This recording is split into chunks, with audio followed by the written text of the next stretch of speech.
আজকে আমি তোমাদের সঙ্গে আলোচনা করব টাইপ অফ রিসার্চ সম্পর্কে।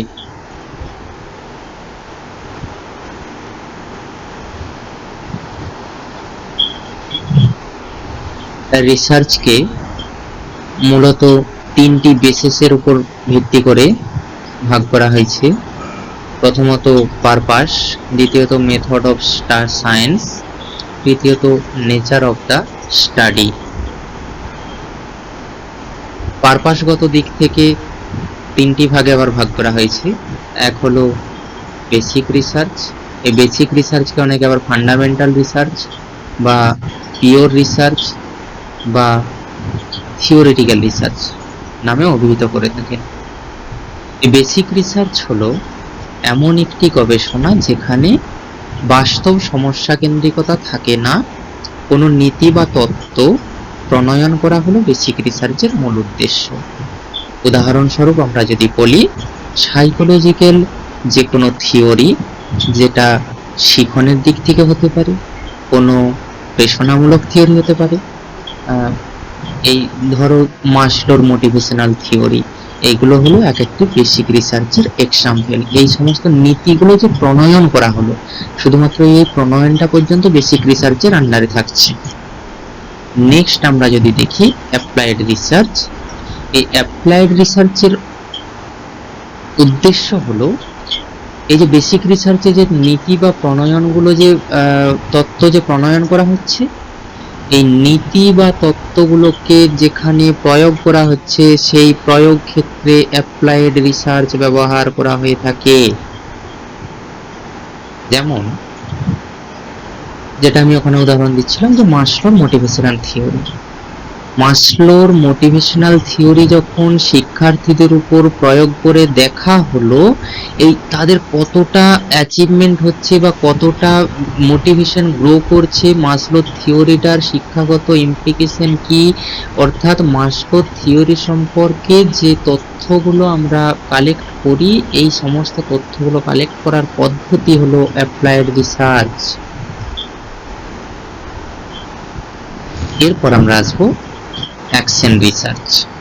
অ্যাকশন কথাটার মধ্যেই বুঝতে পারছো যে অর্থাৎ সক্রিয় বা কার্যক্রম শুরু করা।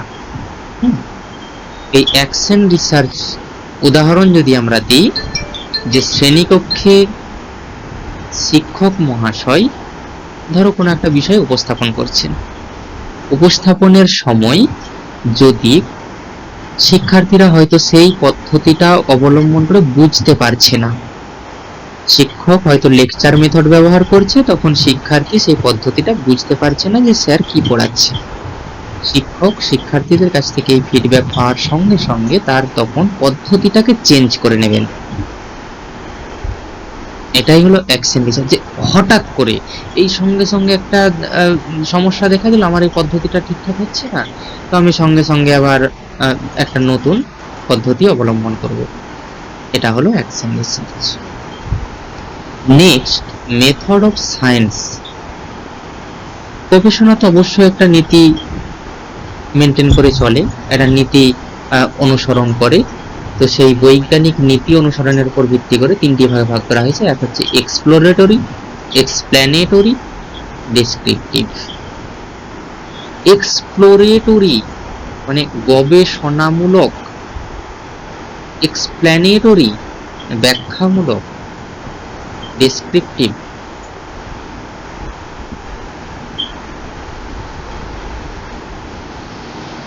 বর্ণনামূলক। প্রথমত এক্সপ্লোরেটরি বা গবেষণামূলক, এখানে হোয়াট, হোয়াই, হাউ এই তিনটে কোয়েশ্চেন ফর্ম ব্যবহার করা হয়। যেমন আমরা যদি উদাহরণস্বরূপ বলি যে বর্তমান যে প্যান্ডেমিক সিচুয়েশন কোভিড-19 কোথা থেকে আসলো, এর উৎপত্তি যদি আমরা জানতে চাই, তাহলে আমরা গবেষণামূলক পদ্ধতি ব্যবহার করতে পারি, কিন্তু তার কিন্তু নির্দিষ্ট কোনো সলিউশন দেওয়া সম্ভব হবে না এক্সপ্লোরেটরির মাধ্যমে। তাহলে এক্সপ্লোরেটরি গবেষণা এমন একটি গবেষণা যার মাধ্যমে কোনো নির্দিষ্ট বিষয় সম্পর্কে বাস্তবসম্মত সলিউশন দেওয়া সম্ভব নয়।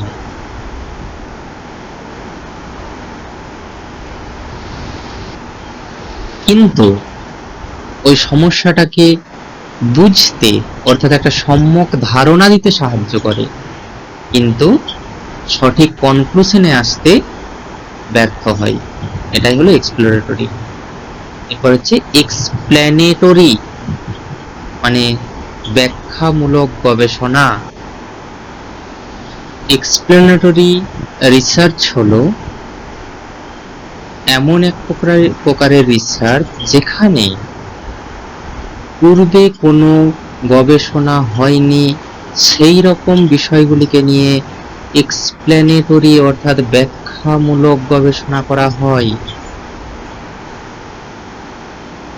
which was not well researched before, demand priorities,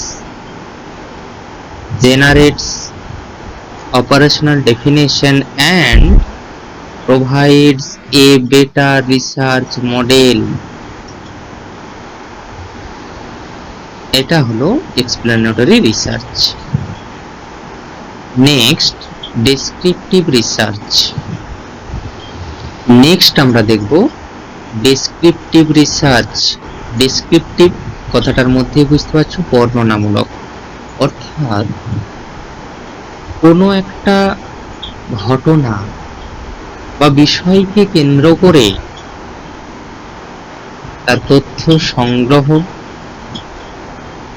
সেই তথ্যের বর্ণনা করা, তারপর তথ্যগুলোকে শ্রেণীবিন্যস্ত করা অর্থাৎ ক্লাসিফিকেশন করা, এটা হলো ডেসক্রিপটিভ রিসার্চের উদ্দেশ্য। ডেসক্রিপটিভ রিসার্চ উদাহরণস্বরূপ আমরা যদি বলি, তাহলে ধরো কোনো একজন স্টুডেন্ট পরীক্ষায় খুব ভালো সাফল্য পেয়েছে, তার সেই সাফল্যর পেছনের কারণ অনুসন্ধান করা হবে ডেসক্রিপটিভ রিসার্চের মাধ্যমে। প্রথমে সেই শিক্ষার্থীর সাফল্য আমরা পর্যবেক্ষণ করলাম, তারপর সেগুলোকে আমরা তথ্যগুলো সঞ্চয় করছি অর্থাৎ রেকর্ডিং হচ্ছে। নেক্সট আমরা সেই তথ্যগুলিকে নিয়ে ক্লাসিফিকেশন করব এবং বর্ণনা করব। এইভাবে আমরা জানতে পারি কোনো একজন শিক্ষার্থীর সাফল্য সম্পর্কে। এটা হলো ডেসক্রিপটিভ রিসার্চ। এরপর আমরা আলোচনা করব ব্রডার আসপেক্ট অথবা নেচার অফ দ্য স্টাডিকে বেস করে যে ভাগটা করা হয়েছে রিসার্চের।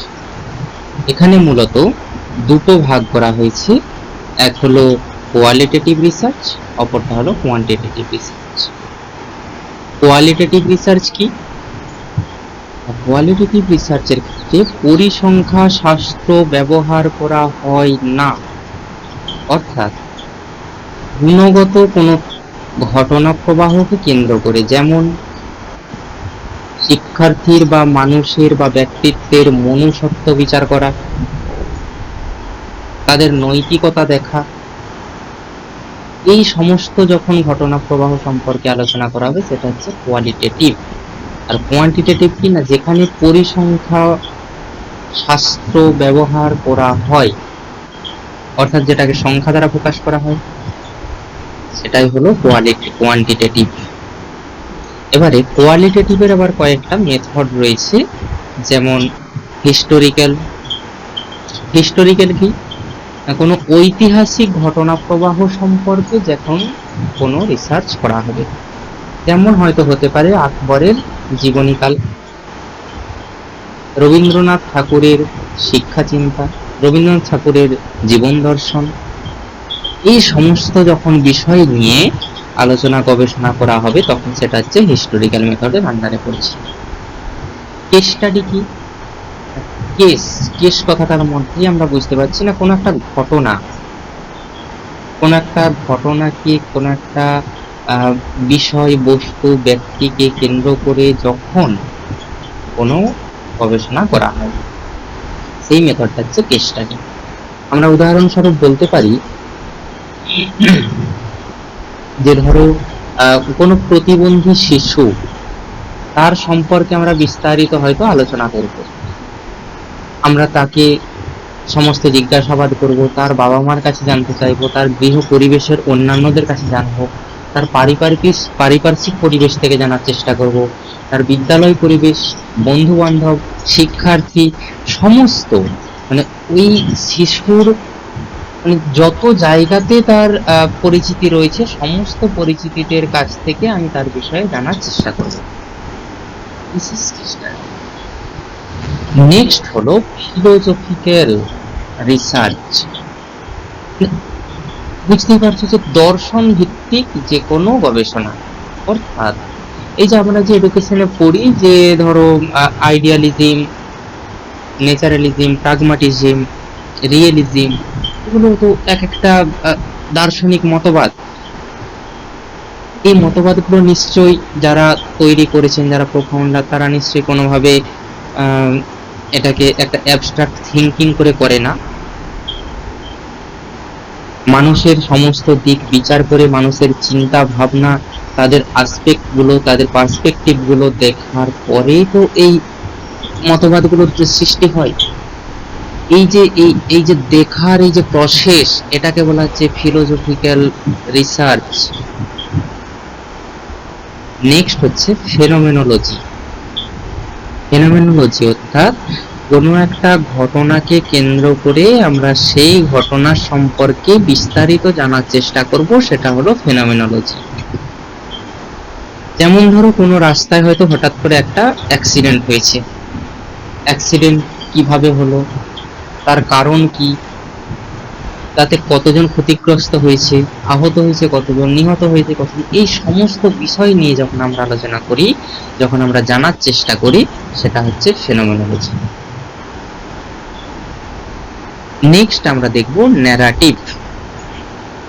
ন্যারেটিভ রিসার্চ কি না, যখন কোনো ধরো একজন কাউন্সিলর তার ক্লায়েন্টের কাছ থেকে তার বিস্তারিত জানার চেষ্টা করছেন, তখন ওই ক্লায়েন্ট তাকে তার যে পাস্ট হিস্ট্রি সমস্ত একটা স্টোরি আকারে ওই কাউন্সিলরের কাছে উপস্থাপন করছে।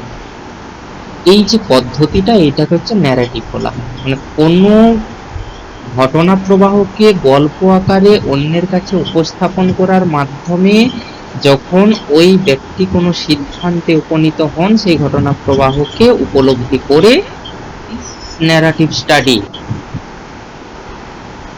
নেক্সট হচ্ছে এথনোগ্রাফি। এথনোগ্রাফি রিসার্চ সেখানে সম্ভব যখন কোনো একটা গোষ্ঠীকে কেন্দ্র করে তাদের জীবনযাত্রা, জীবনশৈলী, তাদের নিত্যদিনের যে কর্মপ্রবাহ আলোচনা করা এবং দেখার জন্য যে গবেষণা করা হয়, সেটা হচ্ছে এথনোগ্রাফি। যেমন যদি আমরা দেখি যে এই যে পাহাড়ি এলাকায় যে গোর্খা উপজাতীয় এলাকা, ওদের জীবনযাত্রা সম্পর্কে যদি কোনো রিসার্চ করতে হয়, তাহলে ওই এলাকায় ওই গোষ্ঠীর মানুষদের কাছে গিয়ে গবেষককে কিছুদিন থাকতে হবে, মেলামেশা করতে হবে, তাদের সম্পর্কে বিস্তারিত জানার চেষ্টা করতে হবে, কথা বলতে হবে। তারপর গবেষক কোনো একটা নির্দিষ্ট সিদ্ধান্তে আসবেন তাদের লাইফস্টাইল সম্পর্কে। এটা হচ্ছে এথনোগ্রাফি।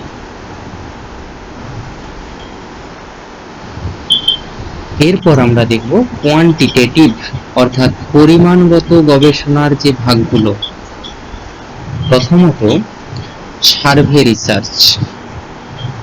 সার্ভে রিসার্চের আবার দুটো ভাগ রয়েছে, একটা হলো তোমার ক্রস সেকশনাল আর একটা হচ্ছে লংগিটিউডিনাল।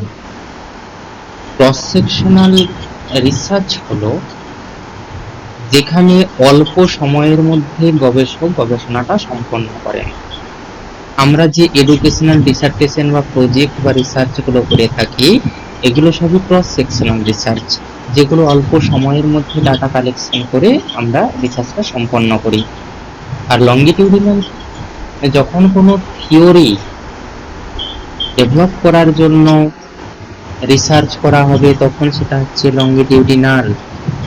যেমন এক্সাম্পল স্বরূপ বলতে পারি আমরা যে সাইকোলজিক্যাল থিওরি, ধরো পিয়াজের থিওরি, কোহলবার্গের থিওরি, হ্যাঁ, এই সমস্ত থিওরি গুলো যখন করা হয়, এরিকসনের থিওরি, এগুলোতে কি একটা শিশুর একদম জন্মাবস্থা থেকে 18-20 বছর বয়স পর্যন্ত, এবং এরিকসন তো 60 অ্যাবাভ পর্যন্ত পরীক্ষা নিরীক্ষা করার পর একটা নির্দিষ্ট থিওরি ডেভেলপ করতে পেরেছিলেন। এগুলো সব লঙ্গিটিউডিনাল রিসার্চ। নেক্সট হলো এক্সপেরিমেন্টাল। এক্সপেরিমেন্টাল রিসার্চ যেগুলো পরীক্ষাগারে পরীক্ষিত হয়, সেই সমস্ত রিসার্চ হচ্ছে এক্সপেরিমেন্টাল। যেমন আমি একটা উদাহরণ দিলে বুঝতে পারবে। ধরো যে কোভিড-19 জন্য যে ভ্যাকসিন প্রস্তুত করা হলো, এই ভ্যাকসিনটা বিভিন্ন সংস্থা তৈরি করেছে আমরা জানি। তো এই যে প্রত্যেকটা সংস্থা দেখবে তৈরি করার সময় একটা ট্রায়াল দেওয়া হতো, নিউজ চ্যানেলে দেখানো হতো যে আজকে first phase, second phase, third phase, এভাবে মানুষের উপর ডোজগুলো অ্যাপ্লাই করা হচ্ছে। এইটা হচ্ছে এক্সপেরিমেন্টাল রিসার্চের একটা অংশ। হ্যাঁ, এই যখন কোনো বিষয় যখন মানুষের উপর প্রত্যেকটা স্টেজ ওয়াইজ অ্যাপ্লাই করে করে দেখা হবে এবং পরীক্ষাগারে সেটা সম্পর্কে গবেষণা করা হবে, সেটা হচ্ছে এক্সপেরিমেন্টাল রিসার্চ। নেক্সট হলো কোরিলেশনাল। কোরিলেশনাল মানে সহ সম্পর্কযুক্ত গবেষণা।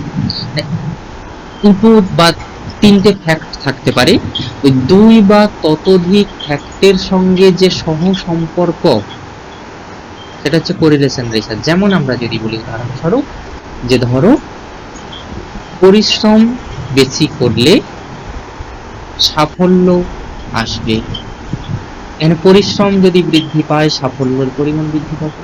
পরিশ্রম যদি হ্রাস পায়, সাফল্য কমতে থাকবে। এটা হচ্ছে কোরিলেশন রিসার্চ। এই ধরনের আর কি, মানে একটার সঙ্গে আর একটার একটা সহ সম্পর্ক থাকবে। নেক্সট আমরা দেখব কজাল কম্পারেটিভ। কোনো একটা ধরো ঘটনা, সেই ঘটনাটা কেন ঘটলো, কিভাবে ঘটলো, এই সমস্ত বিষয় নিয়ে যখন আলোচনা করা হবে, তখন সেটাকে বলা হচ্ছে কজাল কম্পারেটিভ রিসার্চ। যেমন কোনো একজন শিক্ষার্থী পরীক্ষায় খারাপ রেজাল্ট করেছে বা ফেল করেছে, তখন আমরা সেই শিক্ষার্থীর ফেল করার কারণ অনুসন্ধান করতে গিয়ে জানতে চাইবো সে কেন ফেল করলো, কিভাবে পড়াশোনা করেছিল, কেন ভালো রেজাল্ট পেলো না। হ্যাঁ, এই সমস্ত বিষয় যখন আমরা অনুসন্ধান করব, যখন সেই বিষয়গুলো নিয়ে আমরা গবেষণা করব, মানে জানার চেষ্টা করব, তখন সেটা হলো কজাল কম্পারেটিভ রিসার্চ। বন্ধুরা, আজকে আমি শুধুমাত্র এই টাইপটা খুব সংক্ষিপ্ত বলার চেষ্টা করলাম, জাস্ট একটা তোমাদের মানে ব্লু প্রিন্ট হিসাবে একটা তোমাদের ধারণা দেওয়ার চেষ্টা করলাম। এরপর আমরা প্রত্যেকটা মেথড আমরা ডিপলি আলোচনা করার চেষ্টা করব। তবে আজকে ভিডিওটা অনেক লেন্দি হয়ে যাবে, এর থেকে আর বেশি আমি বাড়াবো না। শুধুমাত্র তোমাদের কনসেপ্টটা ক্লিয়ার করার জন্য আমি এটা দিলাম। আশা করি তোমাদের এটা উপকারে লাগবে। ধন্যবাদ।